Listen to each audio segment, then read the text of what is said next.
If you're just focusing on going viral and getting sales, I think that's the wrong strategy, because that happens sometimes. When it does, it's amazing, but it definitely isn't all the time.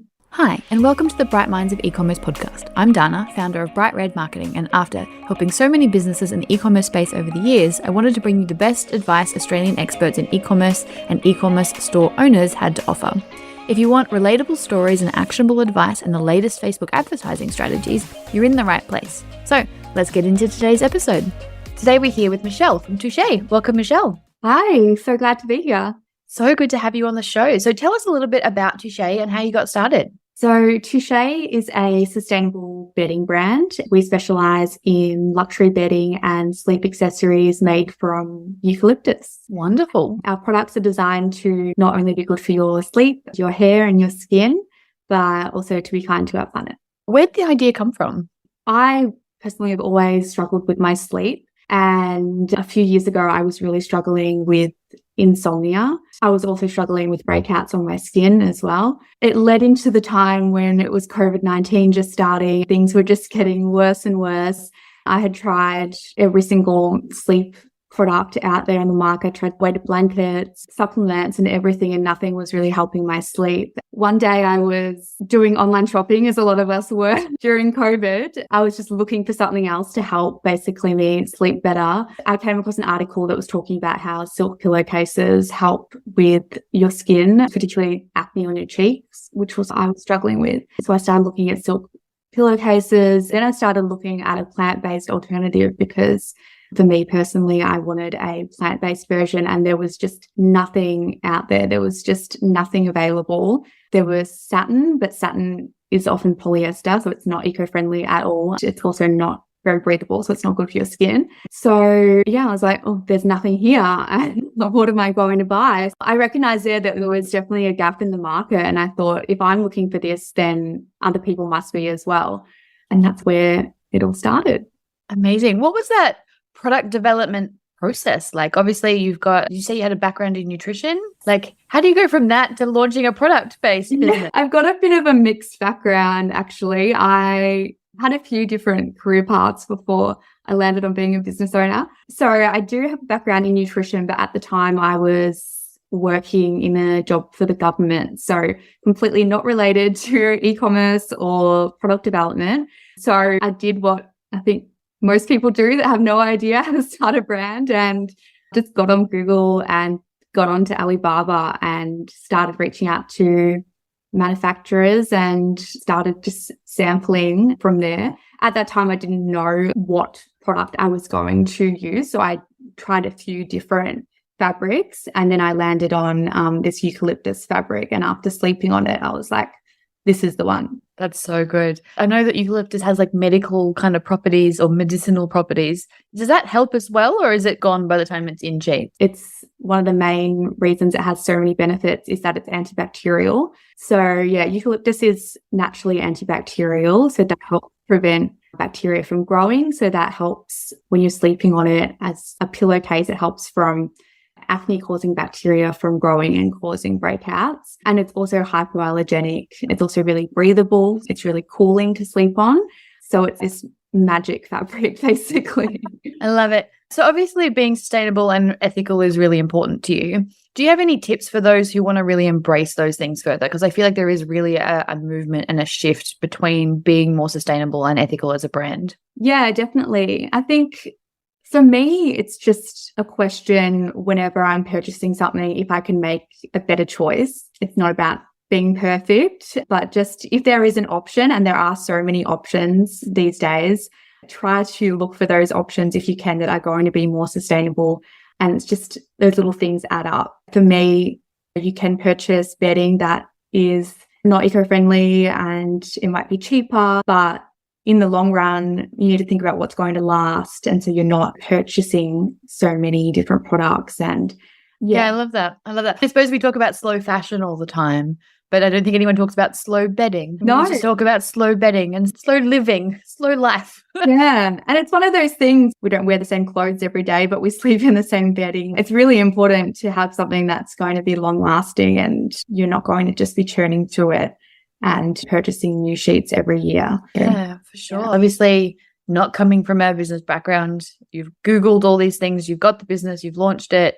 What was the marketing like in those early days? Yeah, I had no idea about marketing basically. So everything was organic and everything was I was just learning on the go. So we launched with only pillowcases and we only had pillowcases for almost a year. Although I'd personally sampled sheets and other products and I knew there was benefits there for your sleep, which was also what I had been looking for to help with my insomnia at the time. It was just a bit too much for me to focus on bringing so many products to market. So I just focused on the pillowcases and focused on them being an alternative to silk. And for us, TikTok was a massive thing and really that educational piece. A lot of people don't know how traditional silk is made and it's quite cruel how it is made. We had one video in particular that showed how traditional silk is made and it went viral because people were commenting saying, oh, I've been vegan for 20 years and I had no idea and I've been sleeping on a silk pillowcase and that kind of thing. Yeah, there was definitely a massive educational piece and most of that was able to be done organically through TikTok, through video. Yeah. That was massive for us. Wonderful. Do you think it was just with the TikTok? Because I know so many people struggle to grow their followings on TikTok. I feel like everyone has an understanding on Instagram whether it's working great for them or not. But TikTok still seems a bit foreign to a lot of people. Do you have any tips on growing that following? Because it does seem to be quite successful for you even now. Yeah. You know what? I just had to try so many different things until I found what worked for us. And still, some days I post something and I think it's going to go off and it just completely doesn't at all. So it's a constant learning process.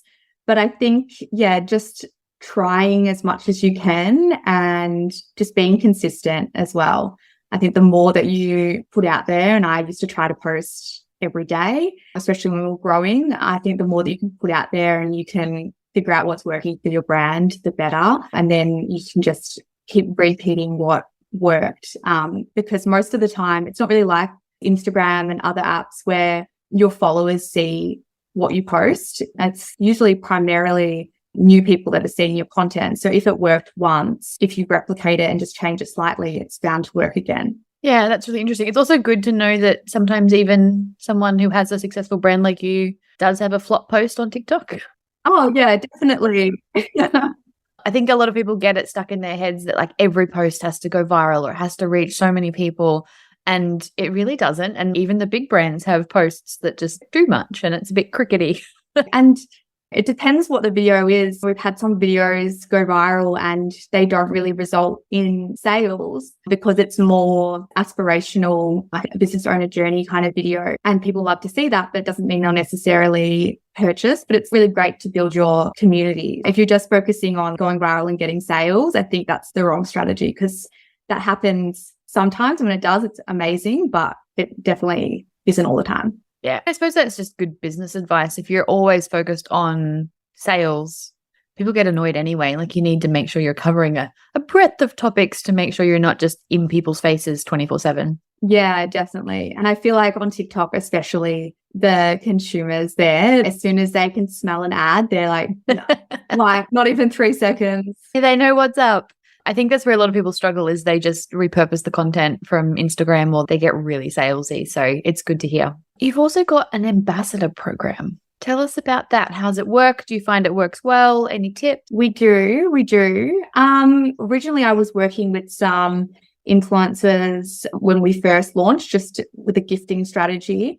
And we were finding that those influencers were coming back at times and purchasing for themselves and purchasing gifts for friends. And I just thought who better to promote our products than people that obviously had a good experience and they loved them themselves. So when we moved to sheets and releasing new products, instead of going out there and finding new people to work with, I would go back to people that we'd worked with in the past and genuinely loved the product and understood, what we stand for and supported that.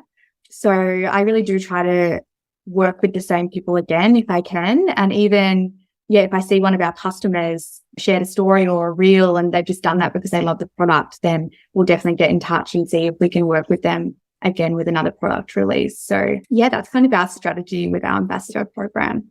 I love that. When you were working with the influencers, I know a lot of people struggle with gifting strategy. They gift the product and then not a lot happens, or they gift the product and it's not quite the right fit. Did you have any, I suppose, any lessons in or tips in how to find the right fit and make that work? Because finding the right person, I feel, is the better thing for success than just using influencers. Yes, definitely. That was a steep learning curve for me, especially when I first started and, you know, you would send something out and just never hear back. I used to get really upset about that, but it just happens sometimes. And I think that's more likely to happen if you're going with a really broad approach.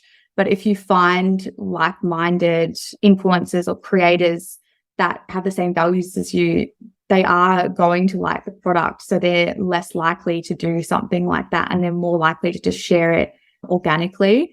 And for us, we didn't have the budget to do anything outside of gifting. And even now we are very limited because our products, our bedding products are quite expensive already. So even to gift that is quite high value. So usually customers or influencers that reach out that are already loving our product, that's a good way to go because they were going to pay for it anyway. And so if they are gifted it, that's amazing to them. In terms of finding the right people, I guess it's just looking at who your customer is and finding them as a creator. And then if a creator is reaching out to you and they appear to be that person, then they would be a good person to collaborate with.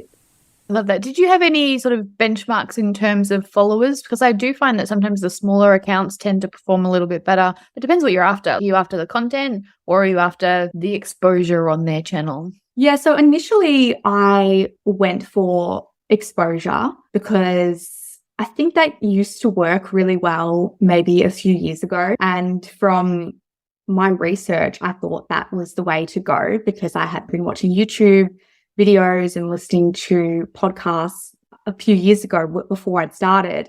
And we just found that wasn't really giving us much reach and it wasn't really doing much for us as a brand.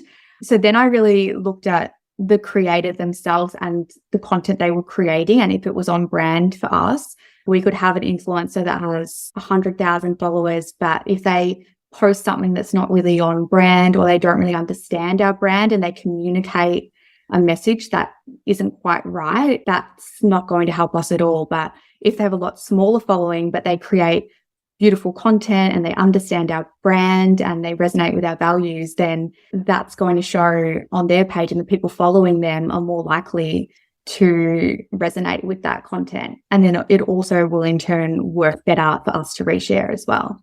Yeah, I love that so much. So we talked a little bit about your marketing in the early days and then obviously TikTok and the ambassadors. Is there anything else that's really working for you in the marketing space right now? Because I know that's something that people are always really interested in. Yeah, so look, we only just started paid advertising probably this year, and I'm still doing that myself and learning as I go. It's definitely hit and miss too. So it's something that now that we're a bit bigger, I can explore. Customers have to see your brand, I think, 10 times? It was 7 and then that was 10 and I feel like by now it's like 55. Yeah. So we just try to put ourselves everywhere we possibly can with our still fairly limited resources being mainly me. We just try to get everywhere we possibly can so people can get to know our brand. And also email marketing as well has been something that I've been concentrating on more and more because I think it's just a great way to reach our audience and it's practically free, which is amazing. I think it's something that often gets forgotten and yet it's so powerful. Lovely. I had a question for you. What was it? Email, paid. Oh, you've had lots of really lovely press. You've been like featured in some really lovely publications and things. Was there anything that you did in particular to get that, or was it just reach out and hope for the best? So we did actually work with a PR agency for a few months. Yeah, so that definitely helped. That was probably a year and a half into the brand, and we put together these boxes made from this wood and it had eucalyptus in it and all of our bedding products, and they were really beautiful and it sort of explained our story. And I sent them out to, like a lot of publications, and we definitely didn't get mentioned by all of them, but yeah, a few of them were kind enough to share our stories. Yeah, that was definitely amazing for us just to have that bit of authority as well in the market. What a clever way of doing it, because I feel like everyone just gets stuck in, I'm just going to send a bunch of emails and cold call some people. But you actually went to the effort of making beautiful pieces and sending them to them. Yeah. I thought a lot of these magazines and things, they get these packages from these massive cosmetics brands or bedding brands that probably have a ticket to Paris or something in there. I was like, what can I do to stand out? It's not a ticket to Paris. So yeah, it was fun. It was fun organizing them. I love that. I feel like we do forget sometimes in business that we can actually communicate with people via post. Yeah. Like you can send things. I think they used to call it like guerrilla marketing or something. I remember reading a book about it when I first started in marketing. And it was very much like, how can you get in someone's face in a nice way, but like really show that you're keen? And I just love that. I think we don't do that enough in business today. Yeah, definitely. You have to sort of think outside the box of how to make an impression. So do you think there's anything we've missed before we wrap up into the last kind of couple of questions? Any big lessons that you've learnt? I'll wait to see what your last couple of questions are. That's fine. Do you have a best business tip for those listening? Oh, I would say to be patient. That's something that I have struggled with, definitely. It's very easy to compare yourself to other brands, but you just need to look at only like what you did yesterday and how you can improve on that, rather than being so hard on yourself and trying to get from point A to Z in a week, rather than just going through the process that you need to do. So yeah, it's something I'm still working on, but just try to be patient and not so hard on yourself, really. Always good advice. Do you have any strategies or habits that you follow each day to help you stay on track in business? I do. I'm a big habits girl. I love my productivity hacks. So I've got a list, and I mainly just focus on 3 things that I need to get done that day. And I just basically start one and don't move to the next one or move to anything else until I finish that one thing. And that has been a really great way to feel less overwhelmed each day, because you can only do really one thing at a time. As much as we try to multitask, you actually end up getting a lot more done if you just finish that one thing completely and then move on. I've found that's definitely one thing. And a massive hack that I've actually just found is this app called Boomerang for Gmail. Have you heard of that? I love Boomerang. Oh, I don't know how I hadn't discovered this before. I think it was this month I discovered it. It has been a game changer, because I'm in a few different inboxes and it's just so easy for them to get clogged. But I love Inbox Zero. It's just the best. Inbox Zero is my happy place. So Boomerang, just being able to get something out of your inbox and then come back when you need it and adding a note to it, it's just the best. So yeah. It's on Outlook as well for anyone listening. And it's fantastic. Just as you said, I don't want it to be in my inbox if I don't need to deal with it till next week. Yeah. Go away until next week. Come back then. I love that. And if people want to visit you, what's the best way to do that? Our website is just touchebrand.com, and our Instagram and TikTok is Touché the brand. Wonderful. And Michelle has been kind enough to give our lovely listeners 15% off with the code BrightMinds15, and we'll put that in the show notes for you. But thank you so much for joining us, Michelle. It's been an absolute pleasure having you on the show. It's been a pleasure. Thanks so much. Thanks for listening to the Bright Minds of E-commerce podcast. As always, you'll find the show notes at brightredmarketing.com.au/episode 55. Thanks for listening.